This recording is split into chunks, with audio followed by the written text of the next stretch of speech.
वस्तुएं प्रकाश के आधार पर कितनी प्रकार की होती हैं।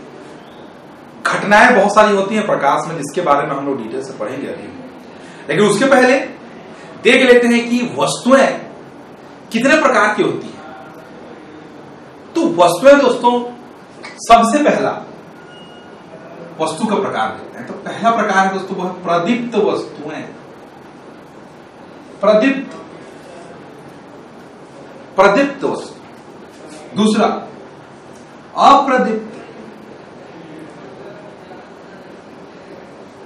अप्रदीप्त वस्तु।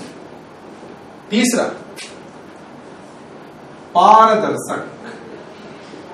ये सब वस्तुओं के प्रकार है जो प्रकाश के आधार पर वस्तुओं को बांटा गया है। चौथा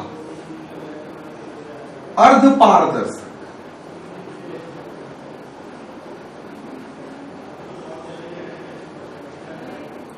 पांचवा अपारदर्शक। ये देखिए 5 प्रकार हैं वस्तुओं के। बताने की आपको आवश्यकता नहीं है, फिर भी मैं बता दे रहा हूं आप लोगों को कि देखिए नाम से स्पष्ट है दोस्तों, नाम से सिलेबस में है, मेंस में आता है क्वेश्चन। प्रदीप्त वस्तुएं वे वस्तुएं होती हैं जो स्वयं प्रकाश उत्पन्न करते हैं, अपनी ही एनर्जी से प्रकाश को उत्पन्न करते हैं। ऐसे वस्तुओं को प्रदीप्त वस्तुएं कहते हैं।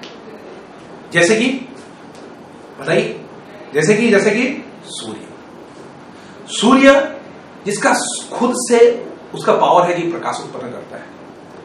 तारे खुद का प्रकाश उत्पन्न करता है। बल्ब का भी खुद का पावर रहता है।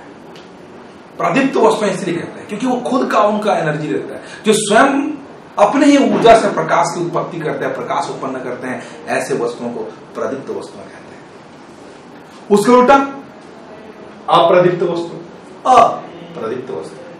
जो स्वयं प्रकाश उत्पन्न नहीं करती बल्कि दूसरों के प्रकाश के द्वारा ही चमकती हैं, दूसरों के प्रकाश के द्वारा ही दिखाई देते हैं। ऐसे वस्तुओं को अप्रदीप्त वस्तुएं कहते हैं। जैसे कि टेबल, कुर्सी, मैं खुद, ये प्रकाश नहीं होता तो मैं भी दिखाई देता, मैं भी एक अप्रदीप्त वस्तु हूं। फिर इसकी भाषा पारदर्शक वस्तुएं, ट्रांसपेरेंट। बताने की शायद आवश्यकता नहीं है, फिर भी एक बार हो जाए। जिससे होकर प्रकाश आर पार निकल जाता है, ऐसे वस्तुओं को पारदर्शक वस्तु कहते हैं। जैसे कि कांच पारदर्शक है दोस्तों।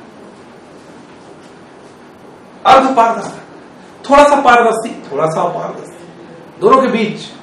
अपारदर्शक वस्तुएं वे वस्तुएं होती हैं जिससे प्रकाश आर पार होकर जा नहीं पाता। ऐसे वस्तुओं को अपारदर्शक बोलते हैं। लेकिन अर्धपारदर्शक जो थोड़ा सा पारदर्शी होता है, थोड़ा सा अपारदर्शी होता है, थोड़ा पारदर्शी, थोड़ा अपारदर्शी। यानी कि जैसे कि एक कागज में मैं तेल लगा देता हूं और उसको प्रकाश में से देखता हूं।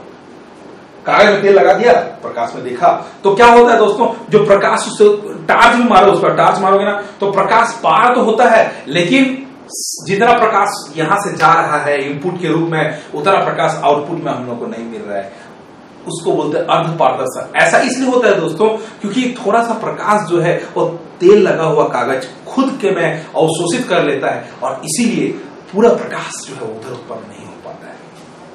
इसको अर्धपारदर्शक बोला जाता है। इसलिए तो इस प्रकार प्रकाश के आधार पर वस्तुओं को 5 प्रकार से डिवाइड किया गया है और इन 5 प्रकार हैं। पहले प्रदीप्त, अप्रदीप्त, पारदर्शक, अपारदर्शक, अल्प पारदर्शक या अर्धपारदर्शक।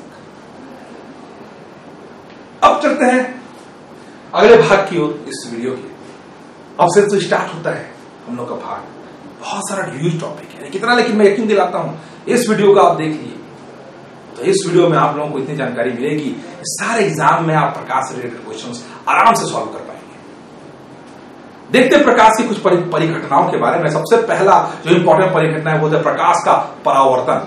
प्रकाश के परावर्तन के बारे में देखेंगे दोस्तों। प्रकाश का परावर्तन, फिर अपवर्तन, फिर व्यतिकरण, वर्ण विक्षेपण, विवर्तन, ध्रुवीकरण, ये जितनी भी परिघटनाएं हैं दोस्तों, इस सारी परिघटनाओं के बारे में डिटेल से चर्चा करेंगे। तो सबसे पहला हम लोग देखते हैं प्रकाश का परावर्तन। लिख देता हूं। पहला परावर्तन, रिफ्लेक्शन। तो प्रकाश का परावर्तन क्या होता है दोस्तों? दैनिक जीवन में प्रकाश के परावर्तन के बहुत सारे उपयोग हैं। जैसे कि जब हम लोग मिरर यानी कि समतल दर्पण से हम लोग अपना चेहरा देखते हैं, जब बाल सेट करते हैं, चेहरा जब बनाते हैं, तो उस कंडीशन में हम लोग प्रकाश के परावर्तन का उपयोग कर रहे होते हैं।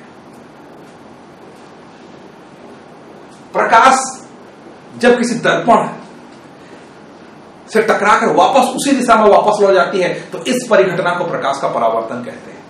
जैसे कि समझ लीजिए ये एक दर्पण है, यहां पे इसमें कलाई कर दी गई है, ये देखिए यहाँ पे, यानी कि पॉलिशिंग कर दी गई है। यहाँ पे बिना पॉलिशिंग के क्या होगा, यहाँ पे अगर पॉलिश नहीं लगाओगे तो प्रकाश डालोगे तो क्या कांच, ये तो कांच का ही बना होता है दर्पण, तो कांच के पीछे अगर कलाई नहीं करेंगे, उस पर पॉलिश नहीं लगाएंगे, तो यह एक पारदर्शक कांच बन जाएगा जिससे प्रकाश आप पर गुजर जाएगा।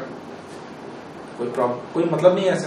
तो इसके लिए हम लोग क्या करना पड़ेगा, यहाँ पे कलाई कर दी जाती है, कोई कलर का आप कलाई कर दो, ब्लैक कलर का किसी का भी, तो उससे क्या जब भी प्रकाश आएगा इस प्रकार से, तो उसी दिशा में परावर्तित हो जाएगा। तो ये जो है ये आपतित किरण है, ये परावर्तित किरण है दोस्तों। इसको अच्छे से लिख देता हूं क्योंकि इसमें बहुत सारी चीजें छुपी हुई है।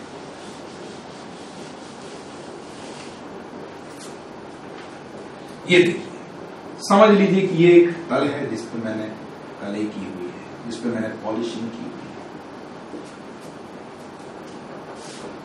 तल है ये। एक प्रकाश किरण आता है, एक बिंदु पे टकराता है और उसी दिशा में वापस लौट जाता है ऐसे। तो दोस्तों जिस तल पे ये दोनों आपस में मिले हैं, अगर उस तल से 90 डिग्री के साथ में अगर एक रेखा खींच लूं, तो इसको बोलते हैं दोस्तों, इस रेखा को बोलते हैं अभिलंब। अभिलंब यही है जो इस परावर्तक पृष्ठ के साथ 90 डिग्री का एंगल बना रहा है, 90 डिग्री समकोण। इसको बोलते हैं आपतित किरण।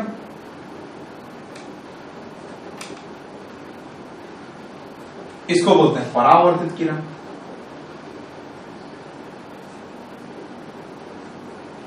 ये देखिए,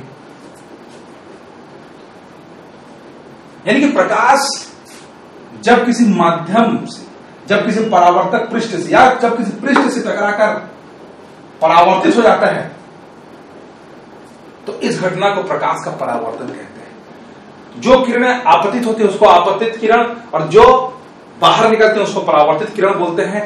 और जब उस परावर्तक पृष्ठ के साथ 90 डिग्री के साथ जब हम एक रेखा खींचते हैं तो उसको अभिलंब बोलते हैं।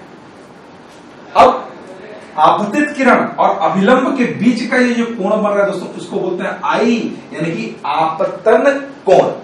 ये आई क्या है, आपतन कोण है, आपतन कोण। और अभिलंब और परावर्तित किरण के बीच का जो कोण बनता है उसको बोलते हैं आर, यानी कि वो होता है परावर्तन कोण।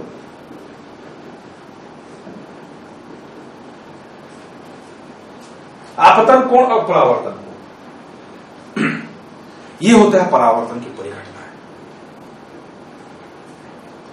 तो परावर्तन की परिघटनाओं के आधार पे हम लोगों को दो नियम मिलते हैं दोस्तों, जिसको बोलते हैं परावर्तन के नियम। तो परावर्तन के दो नियम होते हैं जो बहुत इंपॉर्टेंट है दोस्तों, सबसे पहला और सबसे दूसरा। सबसे पहला क्या है, क्या है सबसे पहला नियम? तो सबसे पहला नियम है I is equal to r, यानी कि आपतन कोण का मान परावर्तन कोण के मान के हमेशा बराबर होता है। आपतन कोण का मान परावर्तन कोण के मान के बराबर होता है। यह सबसे पहला नियम है, परावर्तन का पहला नियम।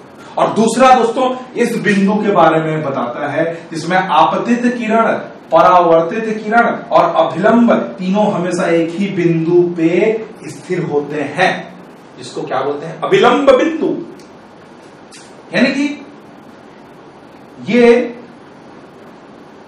ए B C D, A B C B और डी बी तीनों एक ही बिंदु बी पर केंद्रित होते हैं।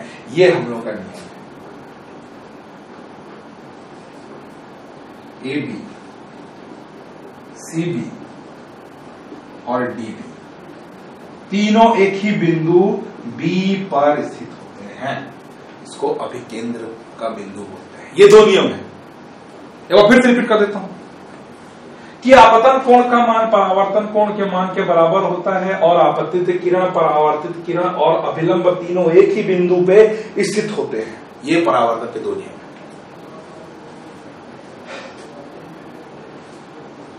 तो दोस्तों ये परावर्तन के दो नियम और परावर्तन क्या होता है इसके बारे में हम लोगों ने पढ़ा। लेकिन परावर्तन के दैनिक जीवन के बारे में अगर हम लोग ना पढ़े तो कोई क्या मतलब, दैनिक जीवन के आधार पर तो मैं आपको ये वीडियो बता रहा हूं।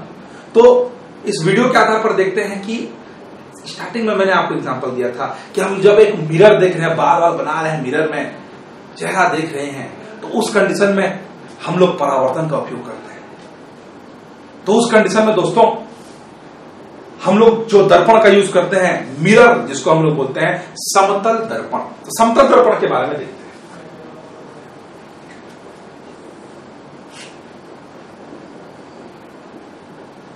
समतल दर्पण यानी कि मिरर।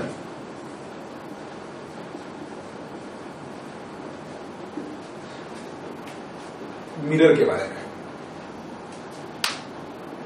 तो समतल दर्पण जिससे हम लोग अपना चेहरा देखते हैं, तो उसमें कुछ चीजें जो हम लोग को जाननी पड़ेगी कि दोस्तों जब हम लोग दर्पण में अपना चेहरा देखते हैं तो हम लोग की छवि दर्पण के पीछे बनती है, पीछे। और यह जो छवि बनती है यह आभासी होती है, वास्तविक नहीं होती, आभासी होती है। ये देखिए उल्टा प्रतिबिंब बनता है और वस्तु के बराबर बनता है, मेरे बराबर बनता है। यह होता है समतल दर्पण द्वारा जो प्रतिबिंब रचना होती है। यानी कि यह अगर दर्पण है, यहां एक आदमी अपना मिरर से चेहरा देख रहा है, तो जितनी दूरी यहां है दोस्तों उतनी दूरी पीछे, यहां पे उसका प्रतिबिंब जस्ट उल्टा बनेगा, उल्टा उल्टा। ये देखिए, ये जैसे क्या है, जस्ट इसका उल्टा बनेगा। ये देखिए तो बड़ा दिखा है, ऐसे है नहीं, ठीक है। तो ये जो प्रतिबिंब है दोस्तों ये वस्तु के बराबर बनता है और उल्टा बनता है, उल्टा उल्टा बनता है। सीधा या दिखता है लेकिन उल्टा बनता है, हमारा दिमाग उसको सीधा कर देता है, ठीक है। तो ये हुआ समतल दर्पण। लेकिन दोस्तों समतल दर्पण में एक क्वेश्चन जो मुझे याद आ रहा है, अभी क्वेश्चन पूछा गया था कि कोई भी वस्तु का एक स्पष्ट प्रतिबिंब या पूरा प्रतिबिंब देखने के लिए मिरर की लंबाई कितनी होनी चाहिए, यह क्वेश्चन पूछा गया था।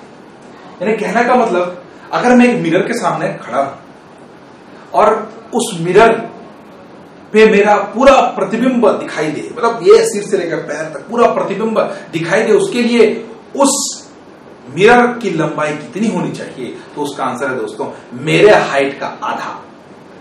यानी कि वस्तु की लंबाई के आधा लंबाई की अगर आप मिरर यूज करेंगे तभी जाके उस प्रतिबिंब को आप पूरी तरीके से देख पाएंगे। ये नियम है और एग्जाम पूछा गया था। ये कुछ फैक्ट है समतल दर्पण से रिलेटेड। समतल दर्पण से रिलेटेड एक और फैक्ट ये है जो एग्जाम में फिर से पूछा गया था।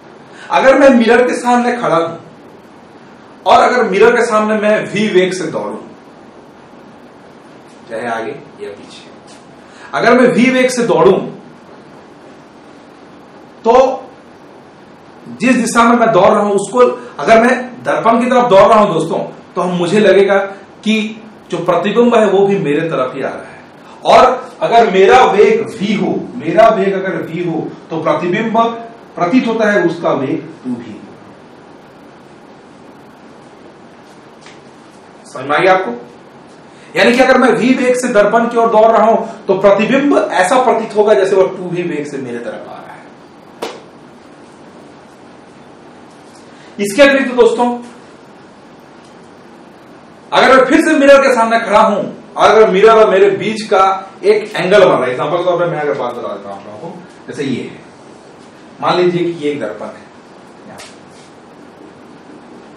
अगर एक वस्तु, यहां पे एक वस्तु है जो उसके बीच में, अगर ये देखिए कोण इस टाइप से, एक वस्तु है, एक पेंसिल है जो भी है, तो इस पेंसिल और इसके बीच में जो कोण बन रहा है दोस्तों, वो मान लीजिए कि थीटा कोण है। इस टाइप से मान लीजिए अभिलंब के साथ मान लीजिए थीटा कोण बना रहा है।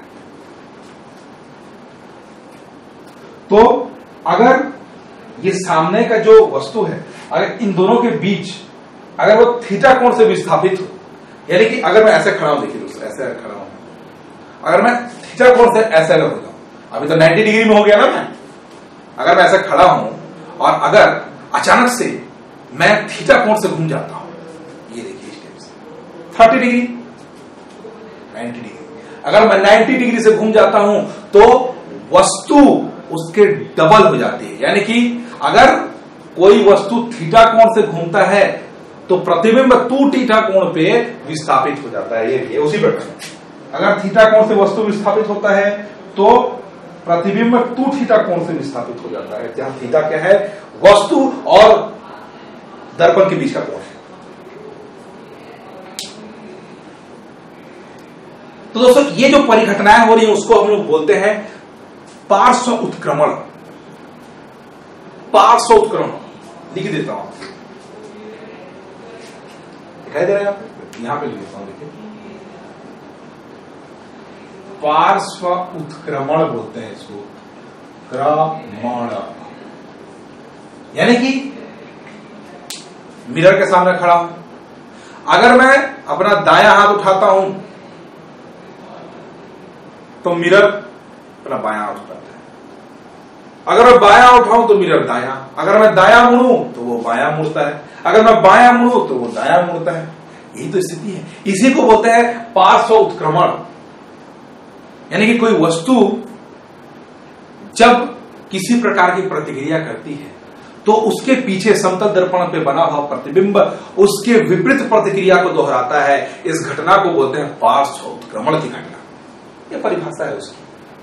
प्रैक्टिकली भाषा में सोचा जाए तो आप लिख सकते हो उसके बारे में बहुत कुछ। तो पार्श्व उत्क्रमण क्या होता है अगर पूछा जाए तो आपका जवाब बिल्कुल यही होना चाहिए।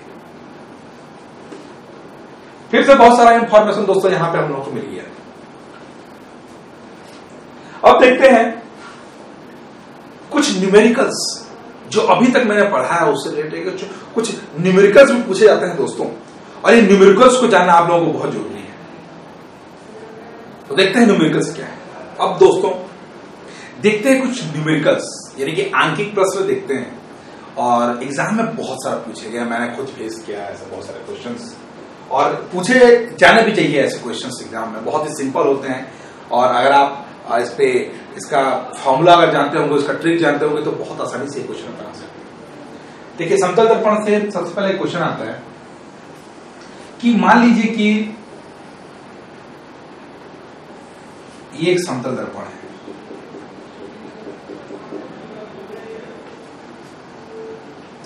तो समतल दर्पण में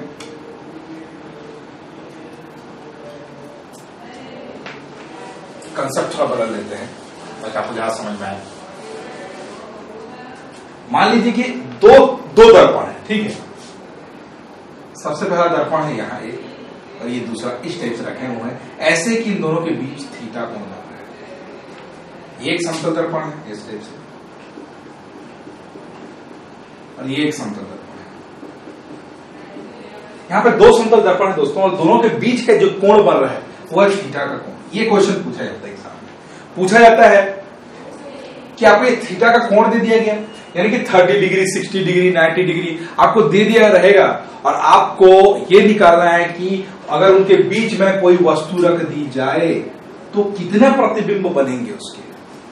क्या दो प्रतिबिंब बनेंगे? यहाँ पे इस पे एक प्रतिबिंब, इस पे एक प्रतिबिंब, ऐसा नहीं है दोस्तों।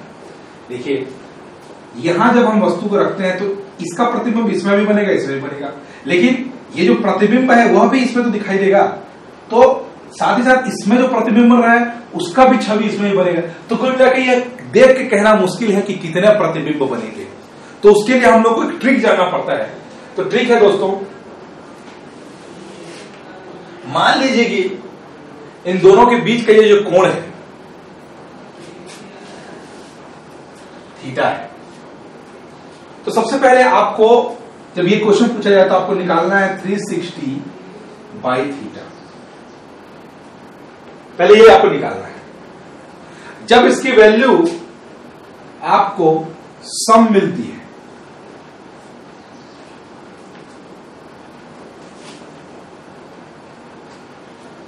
तब प्रतिबिंब जो बनेगा दोस्तों वो बनेगा 360 अपॉन थीटा माइनस 1।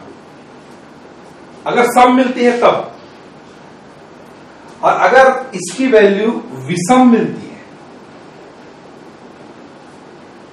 तो जितना इसका वैल्यू आएगा उतना ही प्रतिबिंब बनेगा।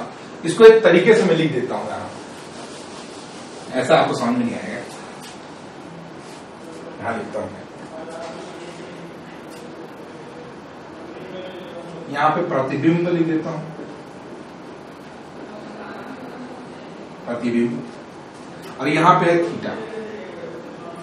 थीटा जब यहां पे सम आता है, मतलब सबसे पहले जो वैल्यू है वो अपन निकाल लेते हैं। थीटा तो हम लोग को दिया गया है, पहले हम लोग 360 बाई थीटा की वैल्यू मान लीजिए कि a है।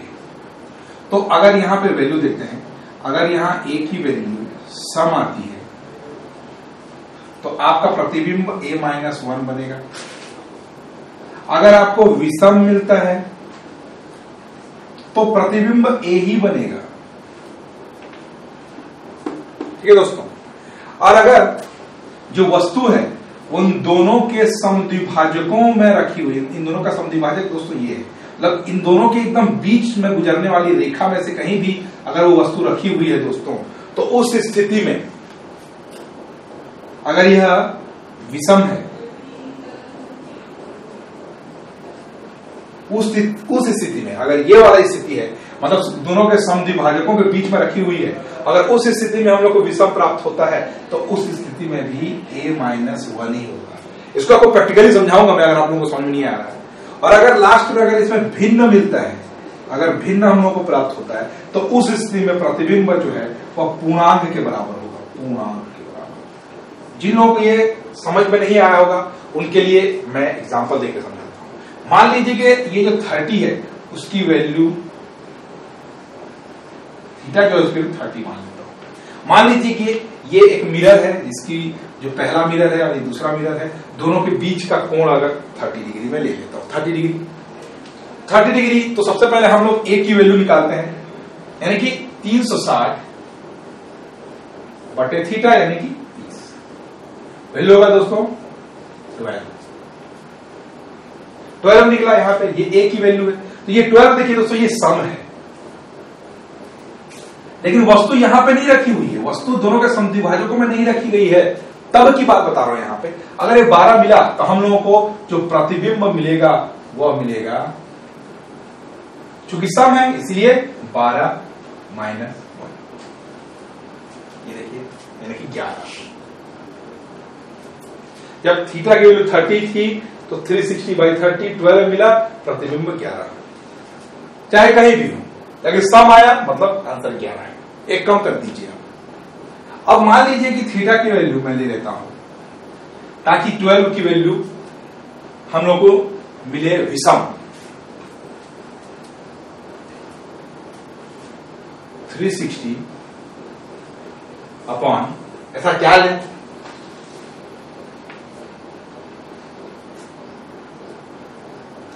मान लीजिए कि मैं थीटा की वैल्यू लेता हूं, यहां पे गलती कर दिया हूं, थीटा की वैल्यू हम लोग लेते हैं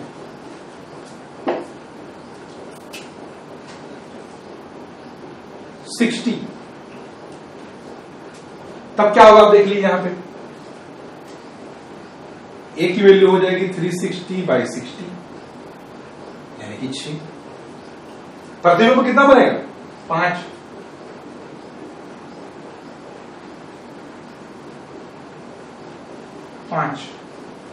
क्यों 5? क्योंकि ये सम है और सम को एक कम कर दिया, ये मिल गया आप लोगों को। ठीक है दोस्तों। अब मान लीजिए कि थीटा की वैल्यू मैं लेता हूं 72 डिग्री। अब कंडीशन देखते हैं क्या होता है। 360 डिग्री अपॉन 72 कर दीजिए दोस्तों इस फॉर्मूले पे, तो वैल्यू आएगा आपका 5। क्योंकि 360 में 72 जाएगा तो 5 आएगा। तो चूंकि ये विषम है दोस्तों, ये विषम है, तो आप लोगों को देखना पड़ेगा कि क्या ये समद्विभाजक में है। अगर समद्विभाजक में नहीं है तो ये पहले वाला रूल लागू होगा, यानी कि प्रतिबिंब होगा 5।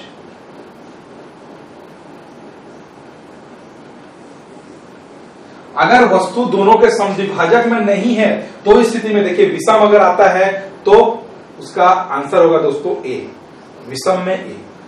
लेकिन अगर 72 डिग्री थीटा दिया हुआ है और अगर वस्तु दोनों के समद्विभाजक में रखी हुई है तो उस स्थिति में देखिए a-1 यानी कि प्रतिबिंब बनेगा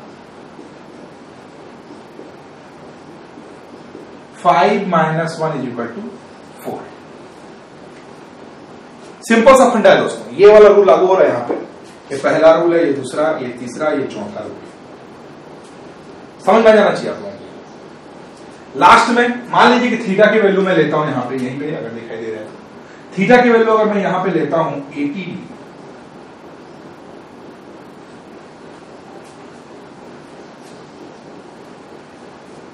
तो रखिए ए की वैल्यू क्या निकली 360/80। क्या आएगा दोस्तों?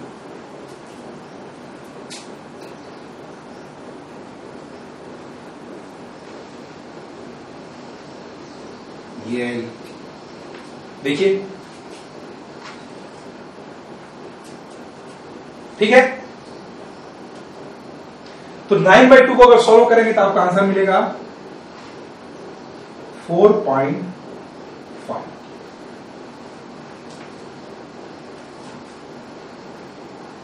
तो अप्रोक्सीमेट देखा जाए अगर तो इसका आंसर क्या होगा? 4.5 प्रतिबिंबों की संख्या, जैसे मैंने आपको बताया यहां पे अगर भिन्न आता है तो पूर्णांक के बराबर होगी, यानी कि 4.5 दिया है तो आपका प्रतिबिंब बनेगा 4 प्रतिबिंब बनेंगे आपके। तो ये दोस्तों 4 जो ये एग्जाम में आता है, ये क्वेश्चन एग्जाम में आता है, आप लोगों को समझना पड़ेगा। देखिए इसमें क्वेश्चन पूछा जाता है कि दो अगर मिरर है उनके बीच अगर थीटा कोण बनाया गया है और थीटा का मान दे दिया गया अगर 30, तो आपको देखिए अगर सम मिलता है तो एक कम कर दीजिए, अगर विषम मिलता है तो आपको चेक करना पड़ेगा। अगर सम मिलता है, पहला कंडीशन फिर से बता देना चाहूंगा, अगर सम मिलता है तो उसमें एक माइनस कर दीजिए और कुछ सोचने की जरूरत नहीं है। अगर विषम मिलता है तो आपको चेक करना पड़ेगा क्वेश्चन में क्या समद्विभाजक में रखा हुआ है वो। अगर समद्विभाजक में रखा हुआ नहीं है तो जितना आपका आंसर है विषम वही उसका आंसर है, और अगर समद्विभाजक में रखा हुआ बताया गया है क्वेश्चन में तो एक कम कर देना है, विषम संख्या में कम कर देना है। और अगर भिन्न मिले जैसे कि 4.5 मिला है तो जो पूर्णांक है यानी कि जो 4 है वही उसका आंसर होगा। तो ये बहुत इंपॉर्टेंट है दोस्तों, ये बहुत इंपॉर्टेंट है, एग्जाम में ये क्वेश्चन पूछे जाते हैं।